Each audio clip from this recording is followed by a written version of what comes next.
As your property management company, we want to bring an important issue to your attention. But while watching this video, please remember we are not dispensing tax advice. So for that, we urge you to talk to an expert on tax law and investment property if you need to determine the fine line between a repair and an improvement. As an investor, you want to take advantage of as many tax deductions as possible to increase the return on your investments. Maintenance on your property is a viable tax deduction. However, there is a difference between how you can use repairs and improvements in your tax returns. The Internal Revenue Service has defined the difference between repairs and improvements in Publication 527, and the following two paragraphs provide a very general outline of their definitions. A repair is what you do to maintain the property. The list of possible repairs is extensive. Examples include fixing leaks or faulty electrical, replacing a broken window or lock, cleaning, carpet cleaning, and touch-up painting. During the course of the tax year, you can deduct repairs on your income tax statement. An improvement, on the other hand, adds to the value of your property, prolongs its useful life, or adapts it to new uses. Instead of deducting an improvement during the current tax year, you must capitalize and depreciate them over time. So, here are some typical examples of improvements.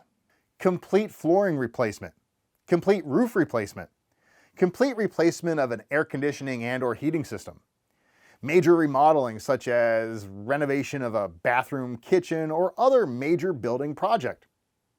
Additions such as a deck, garage, porch, patio, or family room are also included as improvements. The size of the expenditure can trigger a closer look by the Internal Revenue Service to determine whether it's a repair or an improvement. Now, this is not a universal rule, but simply common sense, making it even more important to be able to justify the cost of the item in the event that you do have an audit. Now, there can be a gray area of whether something is a repair or an improvement. Now, the timing of any maintenance that takes place on a property is also crucial. If you contract any work that takes place before any attempt to rent, consider it an improvement, not a repair. However, the consensus of tax advisors is that if you have the property on the rental market while doing normal repairs, you can deduct them as ordinary maintenance. Now, the key here is to document that you actively marketed the property while repairs are taking place. Otherwise, all repairs before establishing the property as a rental are improvements to capitalize and depreciate. A natural disaster also may affect the types of expenses you may claim.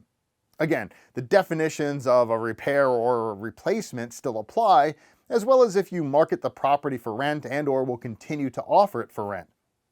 If you're fixing the property to sell, you change the use. Keep thorough records of all repairs and/or improvements.